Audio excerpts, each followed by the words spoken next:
মঙ্গল গানগুলোকে বলা হয় জাগরণ গান। জাগরণ গান।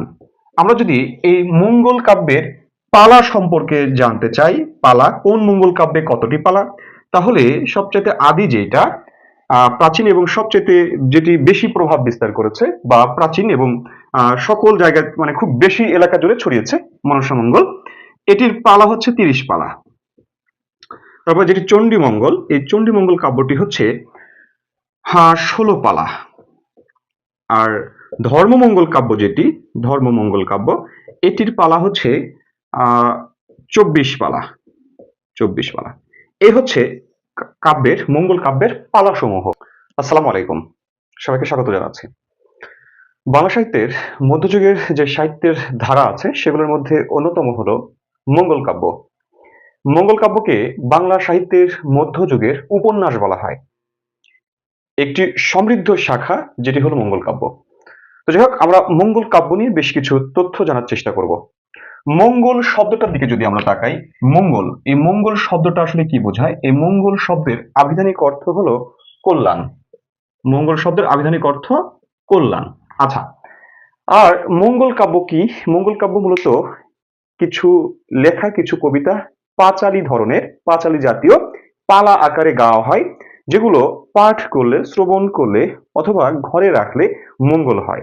আবার কোথাও বলা হচ্ছে যে এক মঙ্গলবার থেকে শুরু করে পরের মঙ্গলবার পর্যন্ত যে পালা গাওয়া হয় সেগুলোই হচ্ছে মঙ্গল কাব্য। তো যাই হোক, এই মঙ্গল কাব্য বাংলা সাহিত্যের ধারায় বেশ আলোচিত কিছু নিদর্শন, সেগুলো আমাদের চাকরি পরীক্ষায় এখান থেকে বেশ কিছু প্রশ্ন এসে থাকে। তো যাই হোক, আমরা একটু আলোচনায় আসি। লক্ষ্য করবেন, এই মঙ্গল কাব্যের যারা কবি, মূলত এই মঙ্গল কাব্যের কবি যারা, তারা মূলত বলে থাকেন তারা দেবী কর্তৃক স্বপ্নে আদেশ প্রাপ্ত হন। দেবতা বা দেবী তাদেরকে স্বপ্নে আদেশ করেন এবং দেবীর আদেশে আদিষ্ট হয়ে তারা এই কাব্য রচনায় নিমগ্ন হন বা কাব্য রচনা করেন। তো এই মঙ্গল কাব্যের নায়ক বা নায়িকা কারা? নায়ক বা নায়িকা বলতে আসলে বোঝানো হচ্ছে দেবতা বা দেবী যখন মর্তে অর্থাৎ এই পৃথিবীতে নিজেকে প্রতিষ্ঠিত করতে চান, অর্থাৎ নিজের পূজা অর্চনা সাধারণ মানুষকে দিয়ে করাতে চান, তখন তিনি স্বর্গের কোনো এক দেবতা এবং সেই কোনো একটা দেব এবং তার স্ত্রী, এই দেবতা বা এই দেবকে, স্বর্গের দেবকে তিনি অভিশাপ দেন, শাপভ্রষ্ট করেন। এই শাপভ্রষ্ট হবার দরুন সে এই পৃথিবীতে জন্ম লাভ করে এবং তার যে স্ত্রী, তিনি ওই পৃথিবীতে মানুষ রূপে জন্ম লাভ করেন। জন্ম লাভ করার পরে তিনি দেবীর পূজা, প্রসার ঘটান। এই প্রসার ঘটানোর মধ্য দিয়ে তার যে শাপভ্রষ্ট হওয়া, তিনি যে অভিশপ্ত হয়েছিলেন, সে অভিশাপ থেকে মুক্তি লাভ করেন। লাভ করার পরে তিনি আবার স্বর্গে ফিরে যান। এই নায়ক বা নায়িকা হচ্ছেন মূলত স্বর্গেরই দেবতা বা স্বর্গেরই দেবী, যিনি অভিশাপগ্রস্ত হন। তো যাই হোক, এই হচ্ছে প্রাথমিক কথা। আচ্ছা, এই মঙ্গল কাব্যে শুরুতে গণেশাদি পিতা মাতা, রাজা যিনি পৃষ্ঠপোষক হন, মূলত দেবতা গণেশ, তারপরে হচ্ছে যিনি লিখছেন, যে কবি লিখছেন, তার পিতামাতার বর্ণনা দিয়ে থাকেন। আবার যে রাজা তাকে পৃষ্ঠপোষকতা করছে, সে রাজার তিনি প্রশংসা সূচক বেশ কিছু উদ্ধৃতি, বেশ কিছু লিখা তিনি লিখেন আর কি এই শুরুতে। তো এই মঙ্গল কাব্যের যদি আমরা মঙ্গল কাব্যের অংশ বলি, তাহলে একটি মঙ্গল কাব্যের অংশ বা উপাদান 5টি। মঙ্গল কাব্যের অংশ বা উপাদান হচ্ছে 5টি। কি কি? একটা হচ্ছে বন্দনা, আরেকটি হচ্ছে আত্মপরিচয়, আরেকটি হচ্ছে দেবখণ্ড,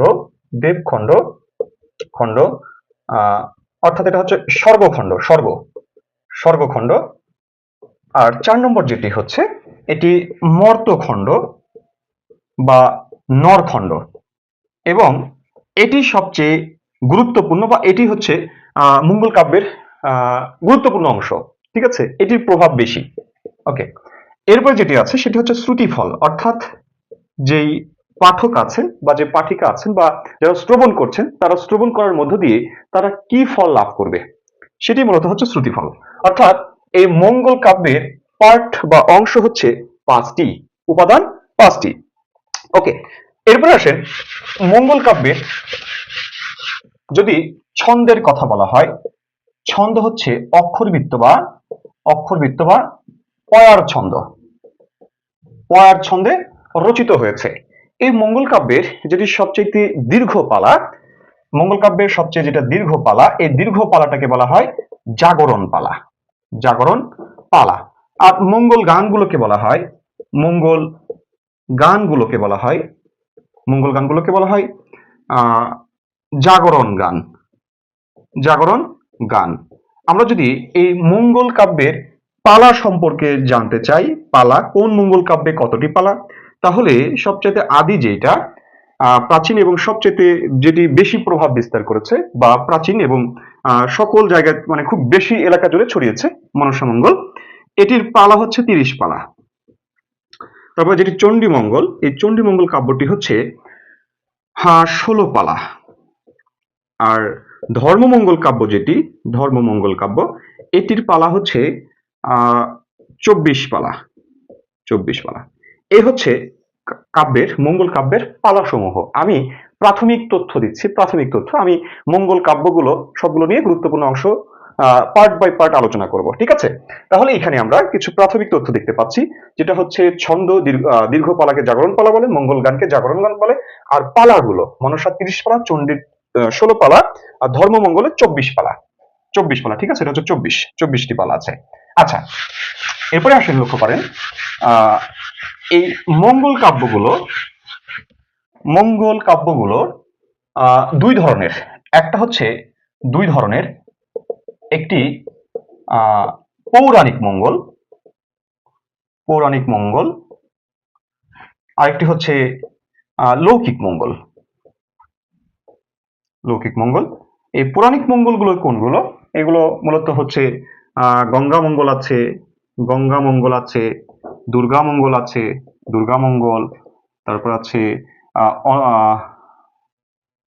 দুর্গা মঙ্গল, তারপরে আছে কমলা মঙ্গল, অন্নদা মঙ্গল, তারপরে আছে কমলা মঙ্গল, তারপরে আছে গৌরী মঙ্গল, আছে ভবানী মঙ্গল, আছে চণ্ডিকা মঙ্গল। এগুলো হচ্ছে পৌরাণিক মঙ্গল। আর লৌকিক মঙ্গল, যেগুলো লোক সমাজে প্রচলিত, অনার্যদের যেই সাধারণ মানুষের যেই দেবী, তাদের যে মঙ্গল কাব্য, সেগুলো হচ্ছে মূলত এই যে মনসা, চণ্ডী, ধর্ম, তারপরে আছে কি শীতলা, তারপর আছে রাই, ষষ্ঠী, তারপরে আছে হচ্ছে সূর্যমঙ্গল। এই টাইপের যেগুলো আছে, এগুলো হচ্ছে লৌকিক মঙ্গল কাব্য। এখন এই মঙ্গল শব্দ যুক্ত কিছু কাব্য আছে যেগুলো মঙ্গল কাব্য নয়। যেমন একটি মঙ্গল কাব্য বলছি, নাম হলো চৈতন্য মঙ্গল। এটা হচ্ছে জয়ানন্দ এবং আরেকজন আছে লোচন দাস, দুজনই একই নামে লিখেছেন, লোচন দাস। এটা হচ্ছে এই চৈতন্য মঙ্গল, এটা চৈতন্য মঙ্গল, চৈতন্য মঙ্গল। এটা মূলত জীবনী কাব্য, জীবনী সাহিত্য। আবার আরেকটি আছে সারদা মঙ্গল, বিহারীলাল চক্রবর্তী সারদা মঙ্গল, এটি মঙ্গল কাব্য নয়। এটি হচ্ছে গীতি কাব্য, এটি মঙ্গল কাব্য নয়। তাহলে এগুলো মঙ্গল নামে থাকলেও এগুলো মঙ্গল কাব্য নয়, ঠিক আছে? আরেকটি বিষয় হচ্ছে, যেগুলো লৌকিক মঙ্গল কাব্যের মধ্যে সবচাইতে বেশি পরিচিত এবং বিস্তৃতি বা সমৃদ্ধি লাভ করেছে, কোনগুলো? মনসা, চণ্ডী, ধর্ম, এই মঙ্গল কাব্যগুলো, এগুলো বেশি বিস্তৃতি লাভ করেছে। অন্যদিকে সবচেয়ে প্রাচীন বলবো না, সবচেয়ে বেশি জনপ্রিয়তা অর্জন করেছে, বেশি বিস্তৃতি লাভ করেছে সেটা হচ্ছে মনসা। আর সবচেয়ে প্রাচীন বা কৃষকদের যে দেবতা, হচ্ছে শিব। আর এই শিবকে নিয়ে সেটা হচ্ছে শিবায়ন বা শিবমঙ্গল কাব্য। ওকে, তাহলে আমরা মঙ্গল কাব্য সম্পর্কে বেশ কিছু প্রাথমিক তথ্য জেনেছি। আরেকটা তথ্য আমরা জানবো, 12 মাসা। মঙ্গল কাব্যের আরেকটি বিষয় 12 মাসা। 12 মাসা কি? 12 মাসা হচ্ছে মঙ্গল কাব্যের যে নায়ক নায়িকা আছে তাদের 12 মাসের যে সুখ দুঃখ আনন্দ বেদনা এই বর্ণনাটাই হচ্ছে 12 মাসা। আর অন্যদিকে চৌতিসা, এই চৌতিসাটা কি? এই চৌতিসাটা হচ্ছে ক থেকে হ পর্যন্ত 34টি বর্ণ নিয়ে 34টি বর্ণ নিয়ে নায়ক নায়িকার যে দেব বন্দনা গাওয়া হয়, যে দেব বন্দনা স্তব গাওয়া হয়, সেটি মূলত হচ্ছে চৌতিসা। তাহলে এগুলো হচ্ছে মঙ্গল কাব্যের প্রাথমিক তথ্য, যে তথ্যগুলো আমি আলোকপাত করেছি। তো এরপরে আমাদের মনসামঙ্গল, চণ্ডীমঙ্গল, অন্নদামঙ্গল, শিবায়ন, তারপরে কালিকা মঙ্গল যেগুলো আছে, এগুলো নিয়ে আমরা ধারাবাহিকভাবে ছোট ছোট ভিডিও দেওয়ার চেষ্টা করবো। আশা করছি এখান থেকে আপনি সমৃদ্ধ হবেন। ধন্যবাদ সবাইকে। আসসালামু আলাইকুম ওয়া রাহমাতুল্লাহ।